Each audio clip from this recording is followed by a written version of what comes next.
When you start taking better care of yourself and just doing more things for yourself and spending more time with yourself, you start to like yourself more. And when you like yourself more, you don't accept the bare minimum from other people.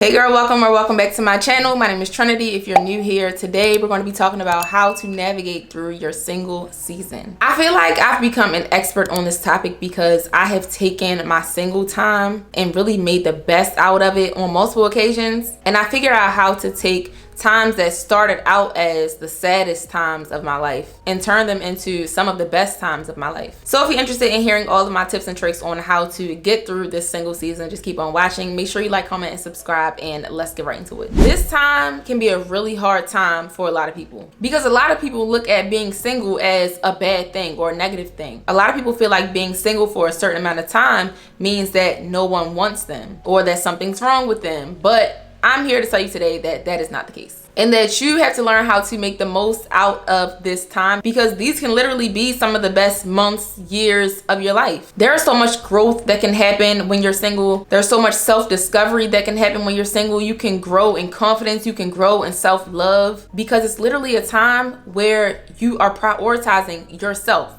If you're doing it right, this is a time where you don't have to put someone else before yourself. It's a time where you don't have to put someone else's feelings before yours. You don't have to check with nobody before you go do something. If you want to try something new, you can do that without the pressures of your significant other. This is a time where you can literally do whatever you want, become whoever you want, without having to worry about what somebody else thinks about it. I get a lot of messages and comments where y'all asking me to make videos on how to get through breakups and how to deal with being single for a certain amount of time. So I figured I would make a video that kind of covers all of that, because a lot of this stuff can apply to people who are newly single and also people who have been single for years. Some of this stuff may be things that you've heard before, some of it may not be, but I'm almost 100% sure that there's something that everybody can take away from this video. So without further ado, let's finally get into it. So I'm pretty sure at some point during your single season, you have said, I'm working on myself. But are you really working on yourself? Let's deep dive into what it actually means to work on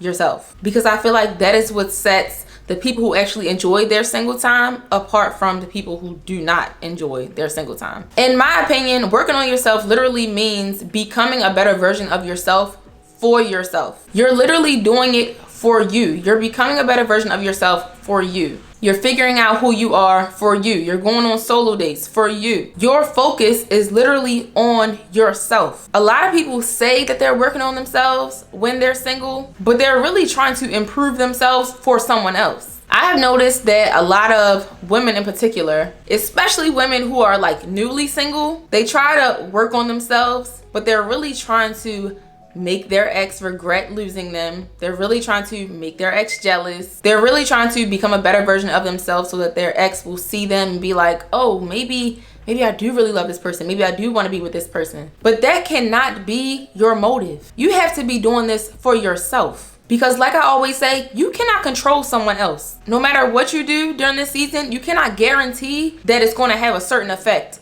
on someone else. I used to try to heal and work on myself with exes as my motivation, and that really was not beneficial for me at all, because if it didn't produce the results that I wanted, I was right back where I started. When you try to look better to get someone's attention, or act a certain way to get someone's attention, or just become a whole new you to make someone else feel some type of way, what happens if they never feel some type of way? What happens if they never give you the attention that you want? You're still gonna be sad, you're still gonna be lonely, and you're still gonna be wanting that person. You have to get to the roots of what is going on inside of you. You have to fill your own voids. You have to learn how to keep yourself company, and you have to figure out what is making you crave someone else so much. When you start taking better care of yourself and just doing more things for yourself and spending more time with yourself, you start to like yourself more. And when you like yourself more, you don't accept the bare minimum from other people. I honestly feel like men can sense when women are doing stuff just to make them jealous. And honestly, I can actually sense when women are doing stuff to make men jealous.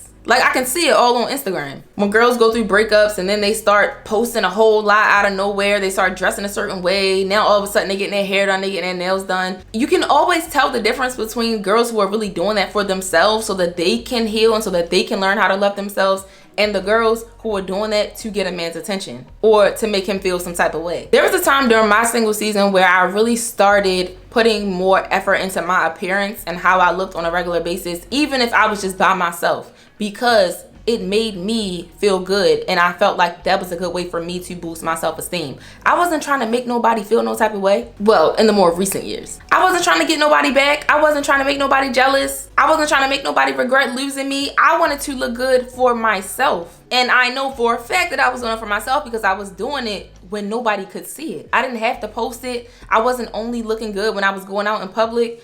I was getting up in the morning. Let's talk about quarantine. I went through a breakup during quarantine. When everything was shut down, I started taking good care of my hair. I was still trying to like do my own nails and stuff. Like I bought a little manicure kit off of Amazon. I bought some really cute loungewear because I wanted to be cute in the house. That was the confidence booster for me. Nobody else could see me. I was taking care of my skin. And I remember at one point, I was thinking to myself like, okay, you're not doing this for someone else because no one can see you. But why is it that you can only be confident when you look a certain way? When your hair is done, when your nails are done, when you have on a cute outfit in the house? Why can't you be confident when you don't have all that stuff? But it's not even really about that. I actually realized that it has more to do with the fact that you're actually pouring into yourself. That is the confidence booster. Just knowing that I put effort into myself makes me feel good. Knowing that I go the extra mile for myself makes me feel good. Knowing that I'm not only getting dressed up for a man makes me feel good. Knowing that I'm not only getting my nails done and my hair done for occasions, that makes me feel good. Because if someone else is worth that, why can't I be worth that too? I feel like we're often taught that if no one is seeing us, then it doesn't matter. But why doesn't it? You want to be able to look in the mirror and be proud of what you're doing for yourself and how you look. So start doing those things for you. And don't worry about what anybody else has to say about it, how anybody else is going to feel about it. Do it for yourself because that should make you feel good about you. I remember during that same time, during quarantine, I was reading a lot of like self-help books. And I didn't want to admit it at the time, but I was doing a lot of that because I wanted my ex to want to be with me again. I wanted him to see that I had changed. I wanted him to notice a difference in me and want to be with me again. And I later realized and told myself that my growth cannot be for him. My growth has to be for me. Because at the end of the day, if I never got back in a relationship with him, I still had to be happy with myself. I still had to love myself because there was still a void there that needed to be filled. And I didn't have to wait for somebody else to fill it for me. You can put the pieces back together yourself. And an easy way to do that is to figure out what exactly is missing. What is the void? What do you miss about this person? What do you miss about being in a relationship? What did that person bring into your life that you feel like is gone since they're gone? And now, what can you do to bring that back into your life? How can you fill those voids for yourself? What is your love language? Is your love language gift giving? Did you like for someone to buy you gifts often or for holidays, special occasions? Do that for yourself. You can go to the store and buy the same thing that somebody else can buy for you. When I first started pouring into myself, for myself, I started thinking like, what would I want a partner to do for me? What makes me feel loved and appreciated? I like random gestures, like acts of service, not necessarily gifts. The gifts are nice, but for me, it's like the thought behind the gift. And at that time, I wasn't really a flowers type of girl. I loved edible arrangements because I love fruit. I love me some strawberries. So chocolate covered strawberries was like the key to my heart. That was like flowers for me at that time. So I would often go on the edible arrangement website and order myself some chocolate covered strawberries and get them sent right to my door. My dad used to be like, who got you those? Me? And he would be like, well, for all that, why you ain't just go to the store and pick it up? Because I wanted to have it delivered to the door. Because if a man was buying it for me or anyone else, they wouldn't tell me go to the store and pick it up. They would get it delivered to my door. So I'm gonna get it delivered to my door. I want the convenience. And I can do the same thing for myself that someone else can do for me. I started treating myself to random things. I started talking to myself the way that I wanted someone else to talk to me. I started telling myself I was beautiful. At that time, one of my biggest love languages was quality time. I started spending so much time with myself. That was a time where I really got comfortable being by myself. Well, that was the start of it because I feel like the big shift happened when I had my son, and I really appreciated my alone time because I didn't want to be bothered if my son was not home. I wanted to have time to myself. I started spending quality time with myself. I started going out by myself once they lifted all the restrictions, of course. I was going out to eat by myself, sitting at bars. Sometimes I would sit in the booth. Sometimes I would be on the phone. Sometimes I wouldn't. I would just sit there with my thoughts and eat my food like normal. And at first it was awkward because I never really saw people doing it that often. So yeah, it felt awkward because I felt like people would just be staring at me or be like, why does she have a whole booth when it's just her? But girl, I'm trying to eat, okay? I'm not worried about whether or not somebody else can come with me. I'm trying to eat. And I got to a point where I started preferring going out by myself over going out with other people. Because at least when I'm going by myself, I don't have to wait for a time that's convenient for someone else. I don't have to wait for somebody to get dressed. I don't have to go pick nobody up. I don't have to have nobody pick me up. Like, I just go. If I'm hungry, I get up, I get dressed, and I go. I don't have to talk to nobody if I don't want to. Like, I've really started loving solo dates. Do some positive affirmations. Say the things to yourself that you would want someone else to say to you. If you want a man to tell you that you're beautiful, tell yourself that you're beautiful. You gotta fill those voids some type of way, and you can't wait for someone else to fill them for you, because if they happen to up and leave you, the void is still gonna be there. I learned that it's important for relationships to consist of whole people. It shouldn't be a half and a half. It should be a whole and a whole coming together. You should not be coming into a situation with some type of emptiness, hoping that the next person can come along and fill that emptiness for you. No, y'all should both be as whole as you can be, so that you're not just trying to suck the life out of somebody else. You do not want to drain the person that you're with, or that you will be with. And in order for you to not drain that person, you have to be whole on your own. You have to be able to be happy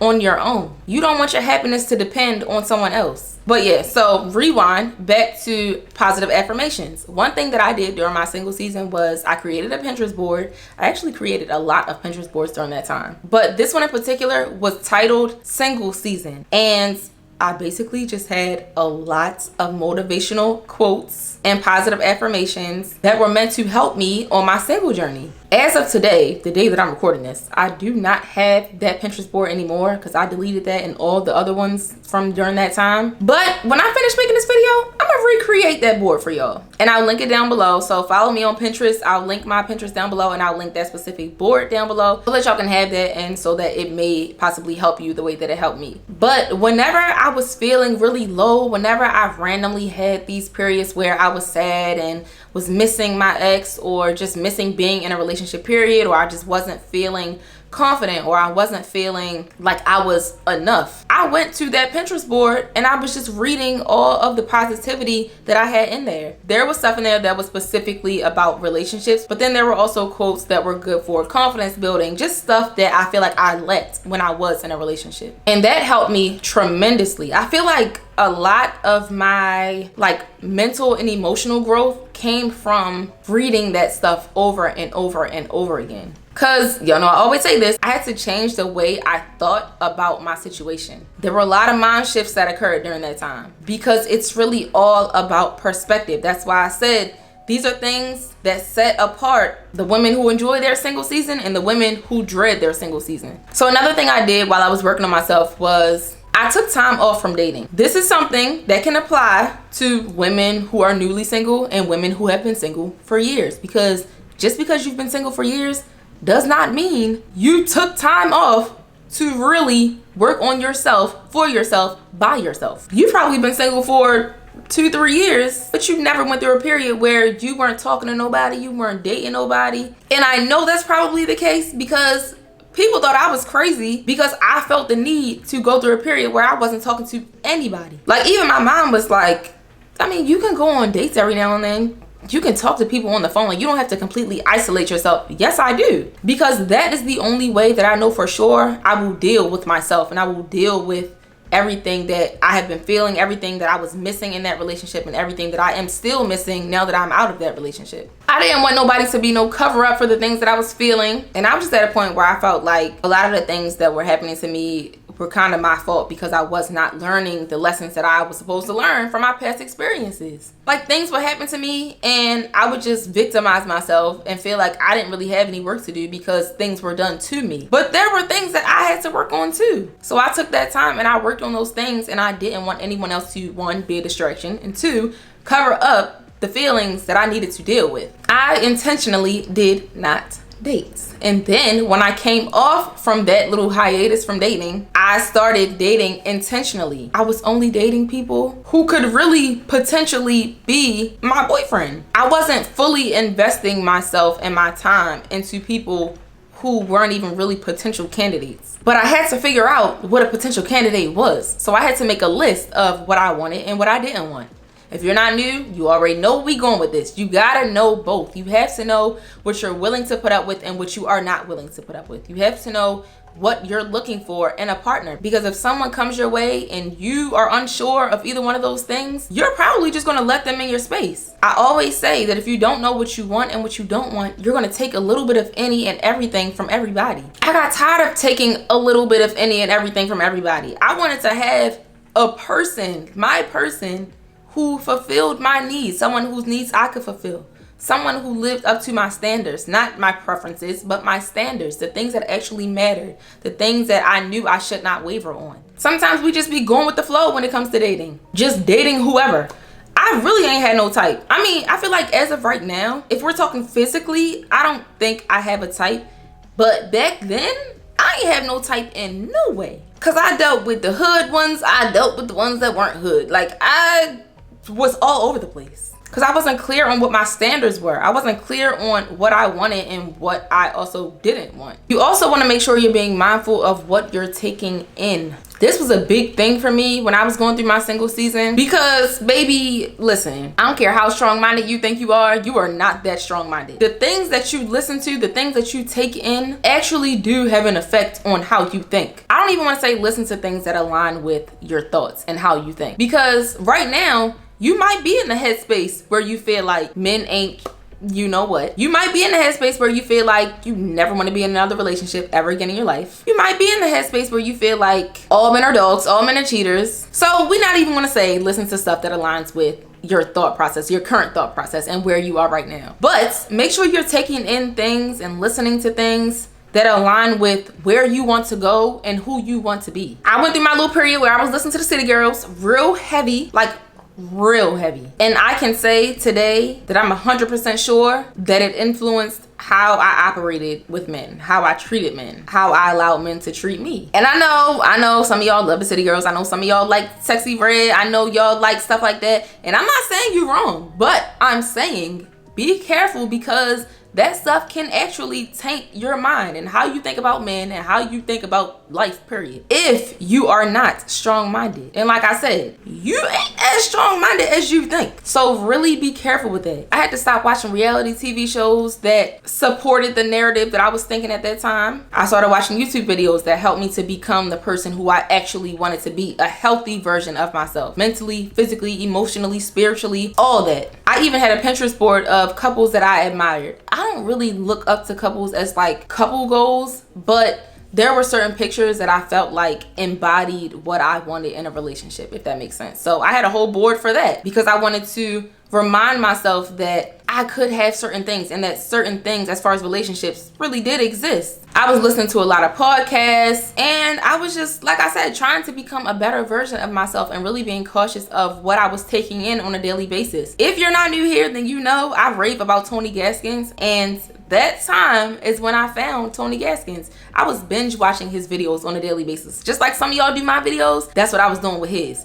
I was waking up in the morning, turning on his videos. I was listening to him on my way to work. There would be days that went by of me not even listening to any type of music, because I was just so caught up in like listening to podcasts and listening to Tony's videos and other people who are similar to him on YouTube. So feed your mind with positivity. You don't even have to be looking up stuff or listening to stuff, reading stuff that has to do with relationships specifically. Videos like this about how to actually become better while you're single, these videos benefit you just as much, because how you operate in a relationship is not the only thing that matters.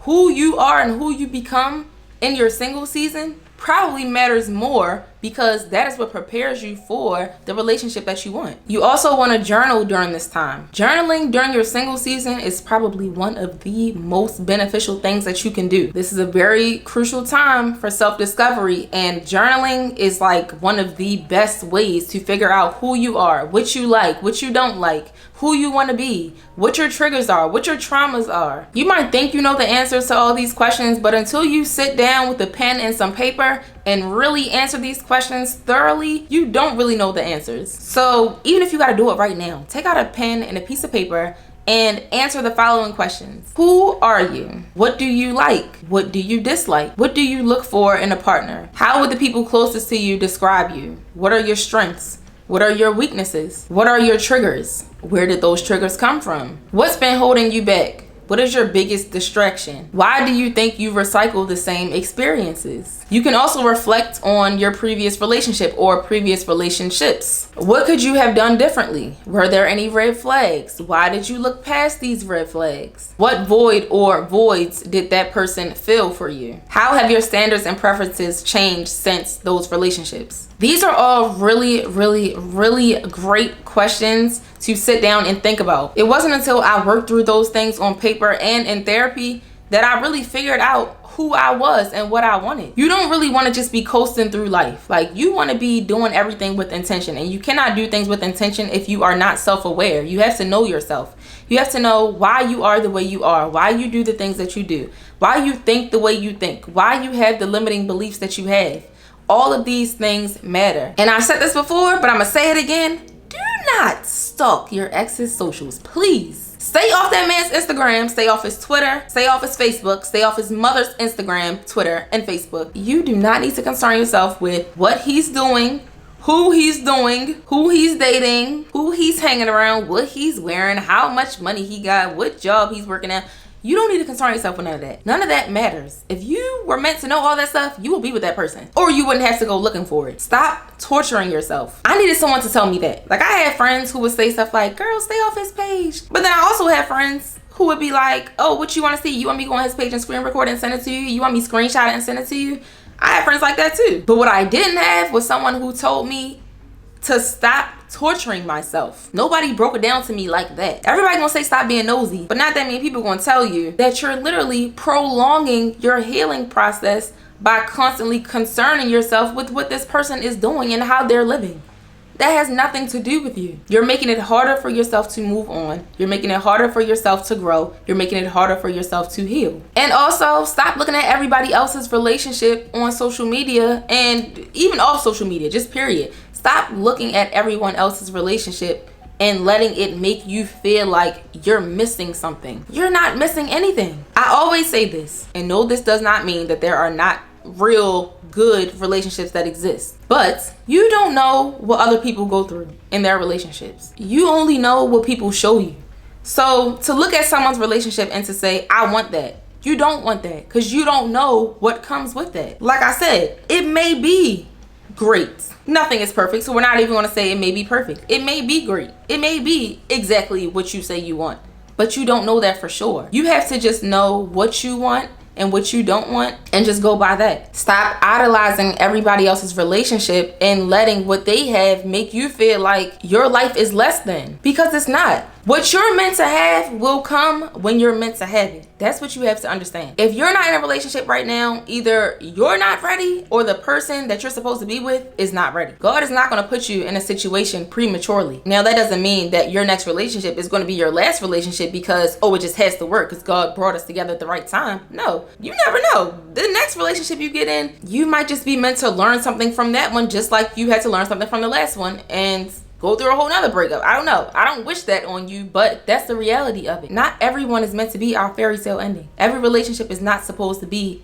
the one, but they are all necessary. And these periods of being single and learning who you are and learning from what you just came out of, these periods are necessary. I like to compare heartbreak to working out. You got to go through the hard things in order to get the results that you want. You got to go through the tearing of the muscles and then the recovery in order to see those results that you were working out for to begin with. And you have to look at your single season as preparation for what you've been praying for. What you want does exist, but timing is everything. Make the most out of this time. Enjoy this time. Being single is not a bad thing. Being single does not mean that nobody wants you, even if nobody's approaching you. I used to feel like, oh my God, why don't men DM me on Instagram trying to talk to me? Like, it happens, but it rarely happens. And then I got to a point where I was like, I don't even want every man on Instagram to feel like he can approach me. Like, I would think something was wrong at this point if I had a whole bunch of DMs from a whole bunch of men. Because now I understand that I am not for everybody. And I also know that I give off a certain type of energy. Like, I don't even give off that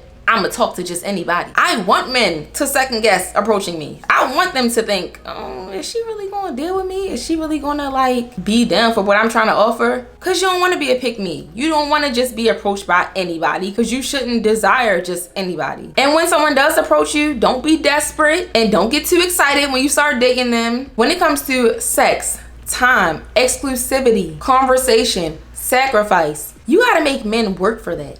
None of that stuff should come easy. So enjoy this time, work on you, work on becoming a better, healthier version of yourself, physically, mentally, spiritually, emotionally. Have fun. This should be a fun time for you. Like, go through your little period of sadness. If you gotta go through your little month or 2 or 3 or 4 of you just going through the motions, do that. But at some point, pick yourself up and enjoy this time, because so much is going to change when you finally get in a relationship, girl. As always, I hope y'all enjoyed this video. If you have any thoughts, feel free to comment down below. If you're not new here, then you know that I love to talk to y'all in the comments. So let's chat a little bit, and I'll see y'all in the next video. Bye.